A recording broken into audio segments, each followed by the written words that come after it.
সুযোগ দেওয়া হয়, কিংবা আপনার মাধ্যমে 20 জন 50 জন কিংবা 100 জন বাংলাদেশে একটা কর্মসংস্থানের জন্য সুযোগ তৈরি হয়, সেই প্রচেষ্টাটা যদি আপনি নেন, আপনি একটা ভালো দায়িত্বে আছেন, সেখানে যদি আপনি বাংলাদেশের 5 জনকে অ্যাপ্লিকেট করতে পারেন, সেটা বোধহয় আমাদের জন্য খুব ইফেক্টিভ হবে। এবং আমরা যেটা আমাদের এই প্রবাসী কল্যাণ ও বৈদেশিক কর্মসংস্থান মন্ত্রণালয়ের পক্ষ থেকে আমরা পররাষ্ট্রমন্ত্রী, প্রতিমন্ত্রী সহ প্রধানমন্ত্রীকে আমরা বলেছি যে আমাদের যেটা বলে রুটিন ডিপ্লোমেসির পাশাপাশি আমাদের দেশের প্রেক্ষাপটে মাইগ্রেশন ডিপ্লোমেসি আমাদের এই মুহূর্তে বোধহয় খুব একটা বড় ভূমিকা দেশের অর্থনীতি সামগ্রিক পরিস্থিতিতে রাখবে। সেক্ষেত্রে আমরা মাইগ্রেশন ডিপ্লোমেসির কথা বলছি। সেই জায়গা থেকে এই ধরনের প্রোগ্রামগুলো যারা এনআরবি বিভিন্ন সংগঠন আছেন তারা যে কার্যকর ভূমিকা রাখতে পারেন। আমি চাই না যে আমাদের দেশের যে দূতাবাসগুলো তারা বিভিন্ন দেশে যে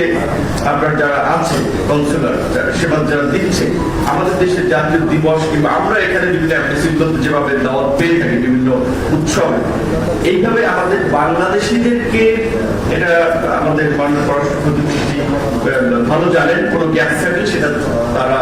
কাজে উঠবে বা তারা ব্যবস্থা নেবেন। কারণ আমরা প্রতিনিয়ত আমরা বিভিন্ন ধরনের আলাপ আলোচনার মধ্যে দিয়ে আমরা এই কথাগুলো বলে আমরা কিভাবে সমাধান করা যায়, কিভাবে প্রোগ্রেস করা যায় সেই চিন্তা ভাবনাটি করছি। তো আমরা যেটা বলছি যে অন্তত এই জাতীয় দিবসগুলো বা বিভিন্ন প্রোগ্রামগুলোকে আমাদের যারা বিভিন্ন ক্ষেত্রে প্রতিষ্ঠিত কিংবা বিভিন্ন জায়গায় গুরুত্বপূর্ণ আছে সেই সমস্ত আপনার ডায়াসপোরা কমিউনিটিকে আমাদের সাথে কানেক্টেড করে আমরাও যেন সরকারের পক্ষ থেকে সরকারের প্রতিনিধি বা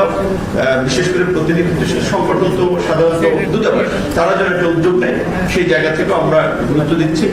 এবং বিশেষ করে দেশের বাইরে যারা আছেন সেইখানে আমরা বিগত দিনগুলোতে দেখেছি রাজনৈতিক বিবেচনায়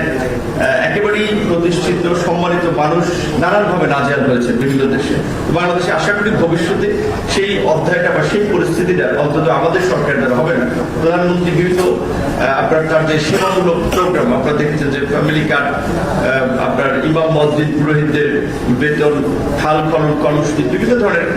প্রোগ্রামের ক্ষেত্রে তিনি পরিষ্কারভাবেই বলে দিয়েছেন যে এখানে দল দেখার দরকার নেই, আমি তো সবার প্রধানমন্ত্রী, আমরা সবার সরকার, সুতরাং আমাদের কাজ করতে হবে সবাইকে পার্টি দিয়ে। তো আজকের এই আয়োজক যারা তাদেরকে আমি আন্তরিকভাবে ধন্যবাদ জানাই। আমি আসছিলাম বিশেষ করে এই কথাটাই আমার এখানে বলার আছে, যেটা যে আমাদের এটা ঠিক যে আমাদের একটা বাইরের দূতাবাসগুলো বাস্তব কথা হচ্ছে এটা সরকার থেকে বলাটা ঠিক হবে না, তারপর আবার বলতে হয় আমাদের দূতাবাসগুলো নাগরিকদের প্রতি যে একটা দায়বদ্ধতা কিংবা তাদের রেসপন্সিবিলিটি যে আমার দেশের নাগরিক এখানে আছে তাদের একটা অসুবিধা একটা সমস্যা যে র্যাপিড রেসপন্স করা কিংবা দায়িত্বশীল ভূমিকা নেওয়া সেটা আমরা খুব কম দেখেছি অতীতে।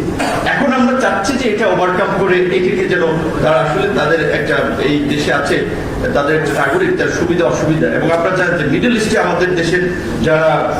শ্রমিক তারা নানা ধরনের নিপীড়ন নির্যাতনের শিকার হয়ে আসে, বিশেষ করে আমাদের উইমেন যারা নানা ধরনের ঘটনা ঘটে। এখন কিন্তু আমাদের প্রবাসী কল্যাণ ও বৈদেশিক কর্মসংস্থান মন্ত্রণালয়ের উদ্যোগে আপনার প্রায় 8 থেকে 10টা দেশে আপনার ল ফার্ম কানেক্টেড করে তাদের কোনো সমস্যা হলে সেবা দেওয়া হচ্ছে। এমনকি আমাদের সিলেটের মৌলভীবাজারের একটা পরিবারকে বেশ মানে আপনার খুব বড় একটা অঙ্কের ক্ষতিপূরণ আদায় করে দেওয়া হয়েছে মামলা করে। সো এখন কিন্তু আমরা এইটা আমাদের দেশের যে সমস্ত জায়গায় আমাদের এমইউ আছে এবং এই ল ফার্মের সেবাটা আমাদের দেওয়া হচ্ছে, সেখানে আমাদের যদি শ্রমিকরা কিংবা ব্যবসায়ী যদি কেউ ক্ষতিগ্রস্ত হয় আমরা কিন্তু লিগ্যাল ক্লেম করতে পারবো। তো আশা করি যে আমরা এই সরকারের জায়গা থেকে তো আমরা প্রচেষ্টা চালিয়ে যাচ্ছি, কিন্তু বাংলাদেশের অর্থনীতির পাইপলাইন বলি কিংবা আমরা যেটা সরকারের কাছে বলি যে আমাদের এই মন্ত্রণালয় কিন্তু আমরা টাকা পয়সা সরকারের কাছে নেই না,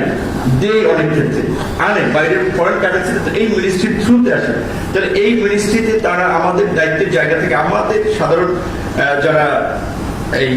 নন রেসিডেন্ট এনআরবি আছে তাদের প্রত্যাশা কি, তারা দেশে আসতে তারা একটা ব্যবসা বাণিজ্য করতে গেলে যেন তারা হয়রানি মুক্ত একটা সেবা পেতে পারে, কোনো ধরনের তদবির ছাড়া তারা যেন তাদের কাজটা সহজে করতে পারে। তো এই পরিবেশটা আমাদের তৈরি করতে হবে। আশা করি সরকারের জায়গা থেকে সেই পদক্ষেপগুলো নেওয়া হয়েছে এবং আপনারা জানেন যে সরকারের নির্বাচনী ইশতেহার অনুযায়ী আপনার প্রবাসী সিটি গড়ে তোলার একটা পরিকল্পনা আছে যে ঢাকায় এখন তো জায়গা নেই, তারপরেও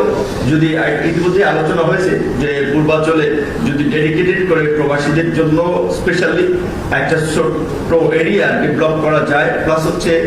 এখন তো জেলা শহরগুলোতেও আপনার বিশেষ করে এই ধরনের সুযোগ আছে। সো সেই জায়গা থেকে আমরা জেলা পর্যায়ে এটা চিন্তা ভাবনা করছি, বাকিটা আমার প্রধানমন্ত্রীর দিক নির্দেশনা এবং আমাদের পরবর্তী ফিজিবিলিটি যাচাই বাছাই করে সেটা বিষয়টা পদক্ষেপ নেওয়া হবে। এবং আমাদের বিশেষ করে হয়তো যারা একটু প্রতিষ্ঠিত তাদের এই বিষয়টাতে কম চাহিদা আছে, আমাদের সাধারণ যারা প্রবাসী রয়েছে তাদের জন্য সরকারের পক্ষ থেকে যে প্রবাসী কল্যাণ ও বৈদেশিক কর্মসংস্থান মন্ত্রণালয় থেকে কিছু সেবা দিয়ে থাকে। যেমন কেউ যদি যায় দেশের বাইরে, যাওয়ার পরে কোনো কারণে উইদিন শর্ট টাইম তার ফিরে আসতে হয়েছে 6 মাস কিংবা 1 বছরের মধ্যে, তাহলে কিন্তু সে যদি বিএমইটি রেজিস্ট্রেশন করে যায় তাহলে তাকে কিন্তু একটা সহায়তা, দেশে আসলে তার পুনর্বাসনের জন্য একটা হেল্প করা, ট্রেনিং করা, এটা কিন্তু মন্ত্রণালয় থেকে করে। কিন্তু অনেকে বিএমইটি করে যায়, যেই কারণে ওই আপনার ক্ষতিপূরণটা বা সেবাটা পায় না। এই যে যুদ্ধের সময় আমাদের যে সমস্ত বাংলাদেশিরা মারা গিয়েছে, এটা তো নিঃসন্দেহে আমাদের জন্য একটা দুঃখজনক ঘটনা, কিন্তু তারপরেও যাদের ওই বিএমইটি কার্ড ছিল তাদের পরিবারকে কিন্তু আমরা সর্বসাকল্যে প্রথমে যেটা অ্যাজ ইউজুয়াল 35,000 টাকা দেয় তাদের দাফনের জন্য। বিদেশ গমন এইটার বিরুদ্ধে যেন আমরা একটু ব্যাপক মাত্রায় প্রচার প্রচারণা সচেতনতা চালাতে পারি, কারণ এটার ফলে 2-4 জন তো ভাবছে যে টেম্পোরারি লাভবান হচ্ছে, কিন্তু এটার জন্য দেশ ব্যাপকভাবে ক্ষতিগ্রস্ত হচ্ছে, দেশের ইমেজ ব্যাপকভাবে ক্ষতিগ্রস্ত হচ্ছে। সো এই ধরনের ব্যবস্থার নিরসনের ক্ষেত্রে আমার মনে হয় এই সংগঠনগুলো ভূমিকা রাখতে পারে। সেজন্য এই প্রোগ্রামে আসা এবং আয়োজকদেরকে অনেক ধন্যবাদ। আমি ব্যক্তিগতভাবে কোনো প্রোগ্রাম না জেনে না আয়োজকদেরকে আমি একটু যেতে চাই না, তো আমি আমাদের মাননীয় মন্ত্রীর সাথে কনফার্ম হয়ে, কেন হয়তো আমার সাথে পরিচয় নাই, আমি এসেছি, আবার আমার একটা ফ্যামিলি ইস্যু ছিল যে কারণে হয়তো একটু সময় মতো আসতে পারি, দুঃখিত সবাই। ইনঅপারেশন সেশনে আমাদের শেখিল চৌধুরী এবং যারা প্যানেলেরা আছেন মঞ্চভূমিষ্ঠ যারা বাংলাদেশের জন্য, তারা অনেক সময় আমরা যারা বাংলাদেশে বসবাস করি তাদের চেয়েও অনেক ক্ষেত্রে অনেক বেশি কাজ করে, এবং সেটার বড় প্রমাণ হচ্ছে আমাদের মুক্তিযুদ্ধ, পরবর্তীকালে আমাদের এই যে আমাদের জুলাই অভ্যুত্থান, বিভিন্ন সময় বাংলাদেশের সকল ক্রাইসিসের সময় কিন্তু আমাদের প্রবাসী ভাইরা বোনরা তারা অনেক বেশি ভূমিকা রাখে। তো সেই জন্য I should salute them and we salute them for doing that. Having said that, এখানে কিছু কথাবার্তা এসছে, আমি পররাষ্ট্র মন্ত্রণালয়ের প্রেক্ষাপট থেকে বলছি, কিছু কথা বলবো।